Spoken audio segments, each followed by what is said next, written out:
However, I do want to start off the Indiana Fever. We're not a WNBA podcast, but we're going to be a WNBA podcast for like 3 minutes here. Indiana Fever last night played against the Las Vegas Aces. Now, I promise this is all going to come back around. If you are familiar with the Indiana Fever, you know that Caitlin Clark has been out. Sophie Cunningham has been out. Basically, I think 6 players have been injured.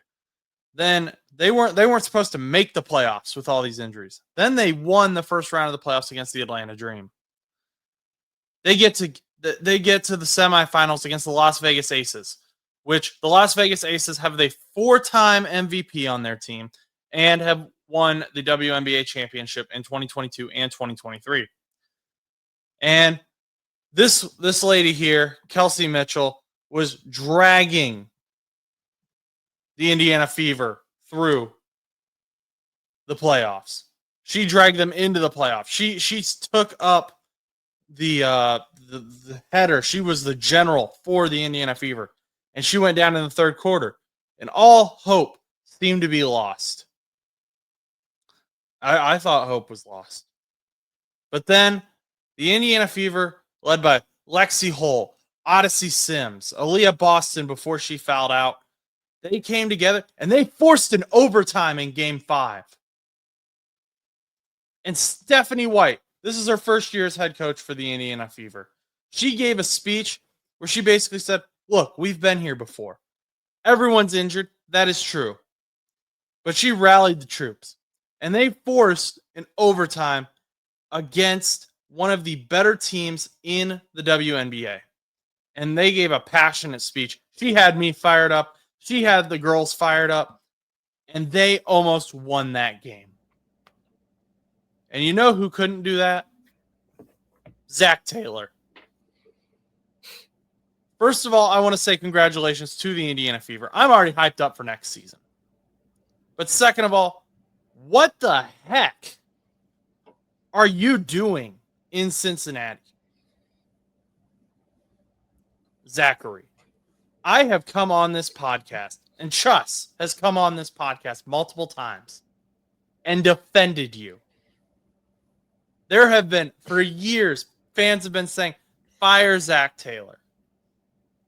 And I have defended you. Chus is a Steelers fan, and Chus defended you. And there's just no passion on this team. Your halftime interviews are just painful. Like, oh yeah, well, we're gonna go out and we're gonna try. Let's I guess talk. Okay, there's just no passion on this team. You have Jamar Chase. This is an old photo because it's happened before, but Jamar Chase is yelling at Zac Taylor on the sidelines. And you can tell it's an old photo because Alex Kappa's in the background. But what is happening? I understand Joe Burrow went down, but that is not an excuse to not play with passion. You came in 2-0. And we made some excuses for the Vikings. Said, hey, a bunch of the defensive players were injured. You know, it was Jake Browning's first game against the Brian Flores defense. That's intense. That's a lot to deal with. But going against the Denver Broncos, you should at least seem competitive. And you seemed like you were going to be on the opening drive where you scored 3 points. But you just rolled over. Do we need to bring in Stephanie White to coach the Cincinnati Bengals? Because the Fever didn't just roll over when Caitlin Clark got hurt. Fever didn't roll over when Sophie Cunningham got hurt. Ari McDonald. We could sit here and keep naming players. I get you lose Joe Burrow. I get Joe Burrow's a big part, but at least fight. Fight for your team. That was frustrating.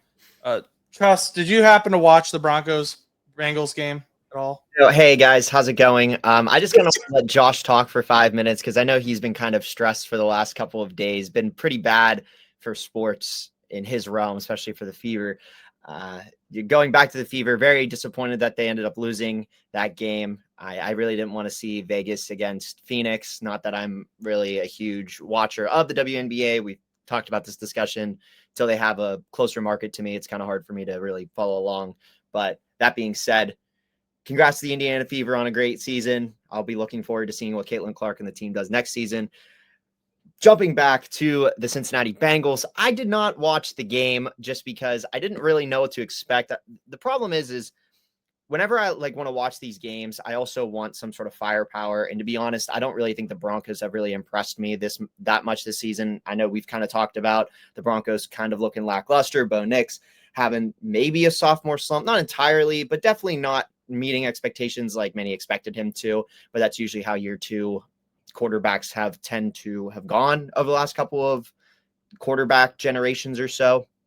But that being said, yeah, I didn't watch the game, but that's, not for any reason other than, I just expected it not to be that great of a game, and it ended up not being that great of a game. And it's unfortunate just because, with Zac Taylor, with Jake Browning, from a Steelers fan, I've defended both of them on this show. I always said Jake Browning was a better backup quarterback than many people have really,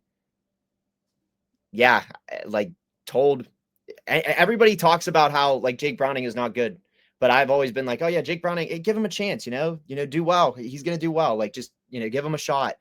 We've seen what he's been capable of doing, and he has not lived up to that over the last 2 weeks.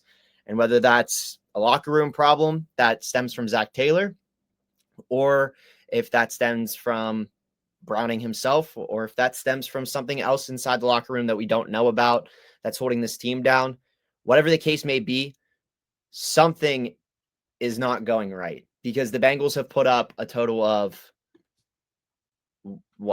13 points in the last 2 games without Joe Burrow, and they've let up over 70 points. Right.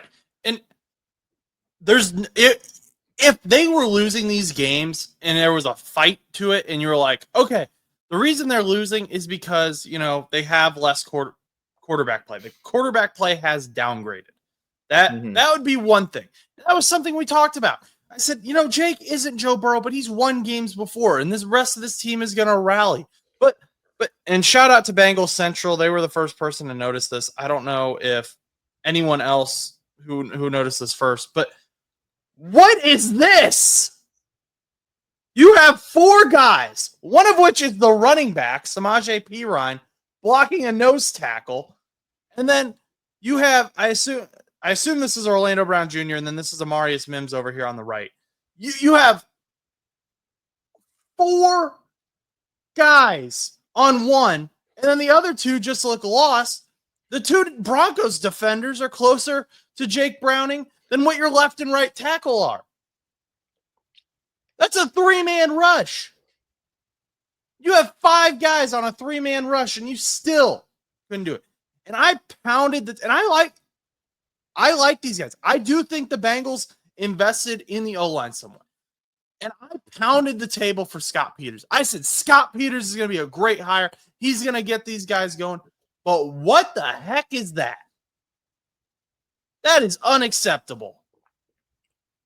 I just heard what you had been messaging in the chat about it, and it didn't seem pretty.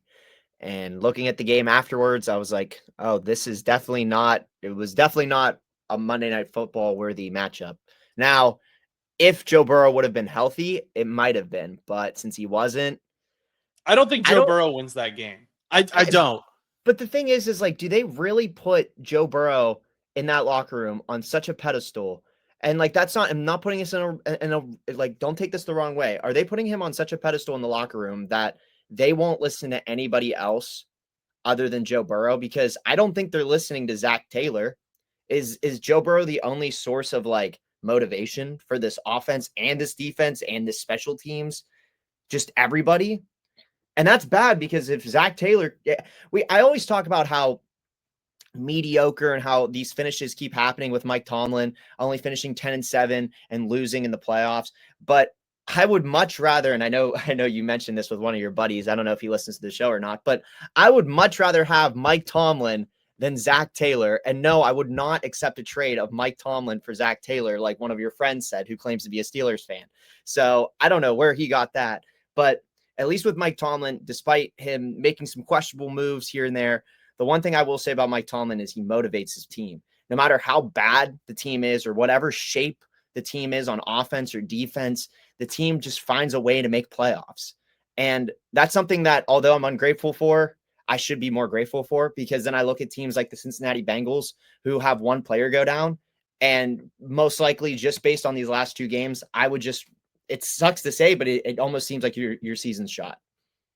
I mean, okay, this is not the face of a motivated man. This is the face of a broken man at quarterback. And why is he broken? What is making him broken? The same man that broke everyone else. It is him. It is Zac Taylor. And no, Zac Taylor seems like a nice guy. Again, if he came over and came to the backyard and was like, "Hey, can I have a beer?" I'd probably give him one. Maybe not right now, but usually I would give him. I'd be like, "Hey, let's chill." But this man could not motivate a team. I mean, it's going to be painful this Sunday to watch the halftime interviews, to go from Zac Taylor to this guy right here. I mean, Dan Campbell, he's going to be like a freaking roid machine. You know, he's got a controlled anger. You know, when he can get his guys going, that's going to be, I don't even want to watch that game. I will, because I'm a masochist, I guess. But, you have to play the Lions next week? Yes. And you have to play the Lions? But even Dan Campbell motivates his team. He brings the best out of all of his players. He gets in there and he says, "Yeah, Joe went down. That sucks, but we can't control that. Jake's going to get out there, and you're going to bring everything you have for Jacob. Offensive line, you're going to block harder. You're going to dig deeper. You're going to get your pad level lower. Defense, let's get some turnovers," which Demetrius Knight did get a turnover. But you have to fight. You have to fight for your teammates. It doesn't matter if it's Joe. It doesn't matter if it's Jake. I don't care if freaking Sean Clifford is in there. They should be fighting for their teammates. And this team is not fighting. This team is rolling over and dying.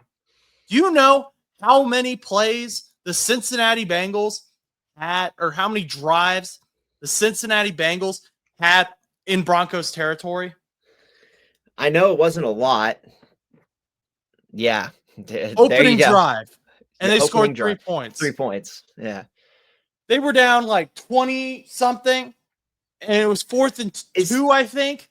And what's going on with the run game? Why is that not being established? Is there a run game going on? No, there is no run game. I don't know what it is. It's a mixture of play calling. It's a mixture of the offensive line. Whatever it is, it goes back to Zac. It's Zac's job to notice it and say, "Hey, let's fix this. How are we going to fix this?" And not just say, "Hey, well, there's a lot of good things, and, there's some things we need to work on." But no, get in there and be like, "Hey, Chase, last year you ran for 1,000 yards. This year you're averaging less than 2 yards a carry. What the heck, bud?" Yeah. I mean, there's just been memes everywhere about these players that aren't producing. Jamar, T, Chase are all at the front of the line of it. Now, you can say because they have a backup quarterback, but even then, I mean, I'm just so surprised that this offense isn't producing anything. Because is it going to fall back on the offense coordinator at that point, or does it continue to fall on to ZT? It needs to fall on ZT. He's the head coach. But I do want to say, there's people keep saying, "Well, they paid Jamar, they paid T, and when you pay all your players that much money, you're not going to have a good offensive line. You're not going to have a good defense." If the situation was the Bengals are out of money, they can't pay anyone, that would be one thing. That is not the situation. The Bengals paid everyone and then just stopped spending money. I looked at it this morning. They have about $12 million left in cap space for this year. I think it's $56 million next year. They have money. They could have spent more money, but the Bengals refuse to go all in. They refuse to they could have traded draft picks for guys. And you say, well, you could have draft picks. That's the other thing. I'm completely not really even related right now because we're in the offseason. The Bengals scouting department sucks. I think it's like 4 guys. Impressive.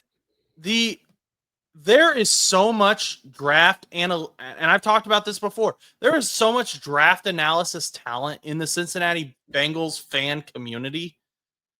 You could have an intern follow Joe Goodberry, Gridiron Grading, James Rapine, and just follow those 3 guys and say Parker Blake. You could just keep naming them.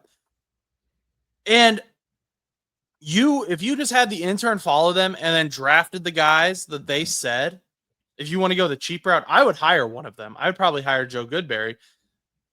But if you just wanted to go the cheap route, you could just follow him on Twitter and follow whatever he says. You would already have a better draft. I rarely say this. I think I could draft better.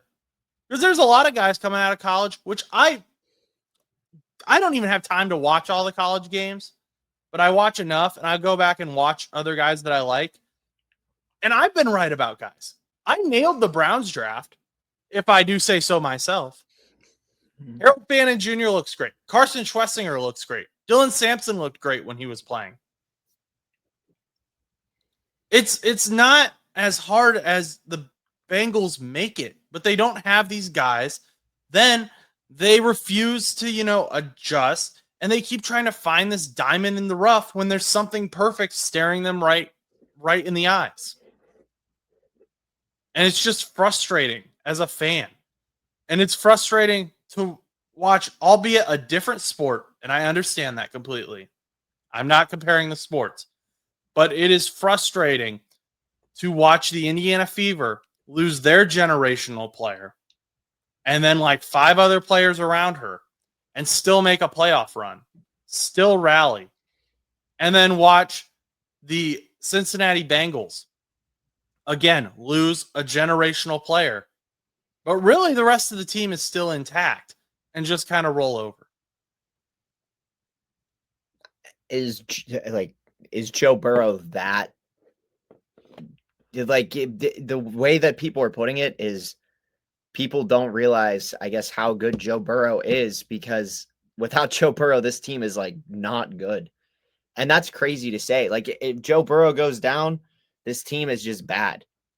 And it's sad to say, but I don't, unless it has to be at that point, Zac Taylor, because people are like, oh, I didn't realize how much Joe Burrow was like Patrick Mahomes. But when you look at something like the Kansas City Chiefs, though, I mean, if Patrick Mahomes goes down, they're still probably going to win a game or 2 in that stretch. Yeah, because Andy Reid's a good coach. So what do you think should happen next then, Josh? I'd fire Zac Taylor. You'd fire Zac Taylor. We fired Lou Anarumo, and we said, okay, if this team doesn't do well, then Zac Taylor, you're out too. Hey, Joe Burrow is going to be 30 next season. Something's got to change. You cannot waste Joe Burrow's career. Yeah. And they've already wasted a good portion of it. I get that he took us to the Super Bowl. I get that there was a culture change under Zac Taylor. That's great. That's awesome. That's amazing. Love it. Thank you, Zac. Again, not mad at Zac for that part. But if you aren't going to be able to rally the team when they need it most, that's the difference between an okay coach and a great coach. And we have an okay coach. Joe Burrow deserves a great coach.